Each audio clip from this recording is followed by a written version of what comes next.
Let's get started here, and you can't say many circled this game is the one that could decide the ACC Atlantic at the start of the season, but here we are. Number 14 Syracuse at 5th-ranked Clemson. The Cuse's second trip away from the Dome, the first at UConn, so suffice to say Death Valley, a little bit different.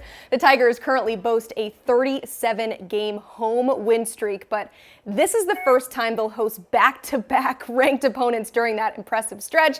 Speaking of impressive, look who's back. James Finneral joins us here in studio from Cuse Nation, and Anna Adams from Clemson 24/7 here virtually. And guys, the knock against Syracuse is that they haven't faced a defense quite like the one they'll see Saturday, which is fair. So how do you see this matchup of Syracuse's offense up against Clemson's defense playing out, James?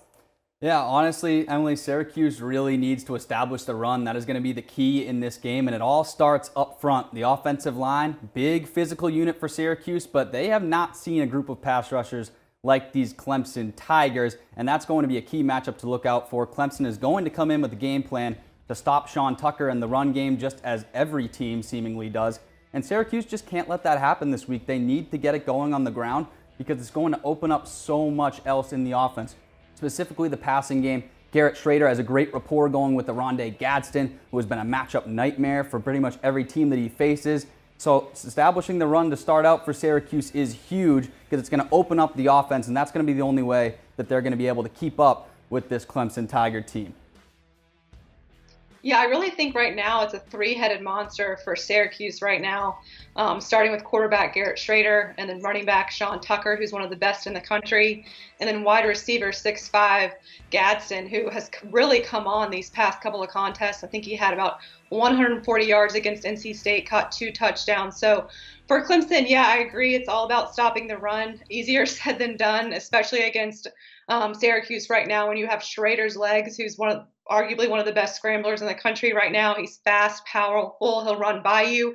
He'll run through you. And then Sean Tucker. And what they're doing right now with him is not just, right up the middle, which obviously he can do with his explosiveness, but they're lining him up outside in order to get him mismatched against linebackers, against safeties in space. So they need to be aware where number 34 is at all times. Now, as for the other side of things, DJU and the Tigers offense matching up against this Cuse defense. Now, as we know, it's no secret DJ drastically improved from last year to this year. But what's the key to success in this game, Anna? I'll say yes, like you said, DJ is doing a lot better this year, but I think getting Will Shipley going again. You saw what he did against Florida State. Really gashed them in a variety of different ways, not just up the middle, but swing passes, screen passes outside. And I think against Syracuse's 3-3-5 front, one of the best defenses in the ACC, at least statistically, maybe you can catch some of that movement. They're a little undersized on the defensive line, so they're moving, angling, looping, trying to make up for that. And it's been successful so far, but I think there's opportunity for explosive plays.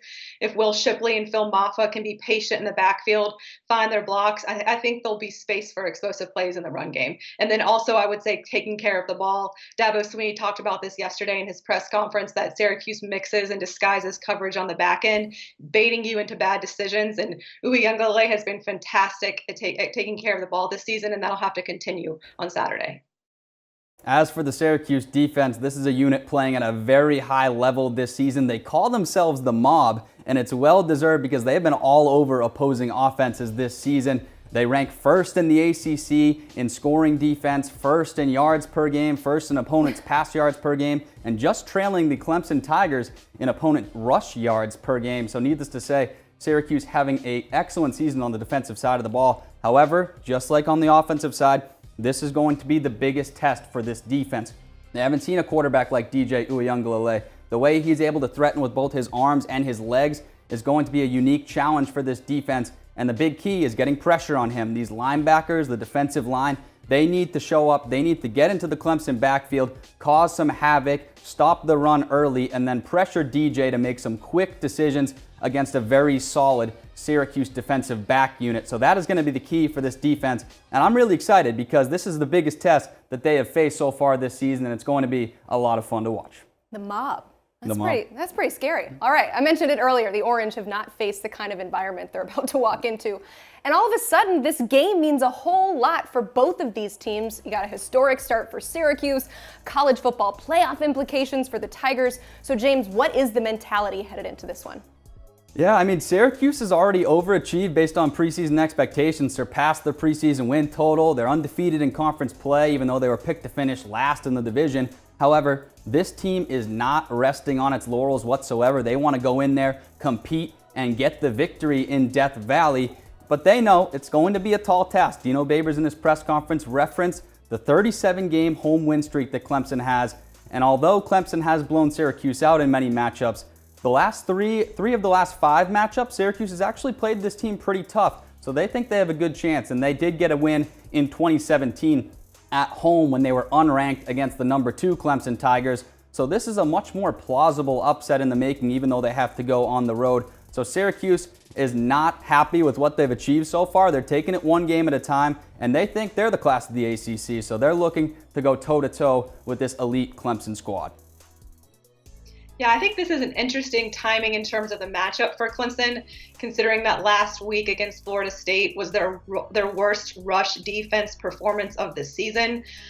Florida State does not have an elite offensive line, but they got pushed on Clemson's elite defensive line. Linebackers were not fitting the run well. There were 24 missed tackles. So this is a little bit of a get-right game for Clemson's defense. And I think it's interesting, Syracuse leads the ACC right now, like you mentioned, in a lot of defensive statistical categories. And Clemson's defense is going to want to have something to say about that this week. So I'm really having my eye on Clemson's defense, especially after letting Florida State back into the game last week.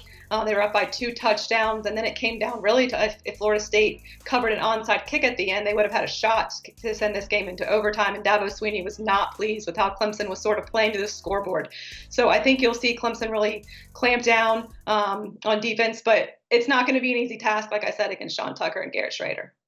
So excited for this matchup. Thank you both for all of this great information. For more of that, you can head to Clemson 24/7 and Cuse Nation.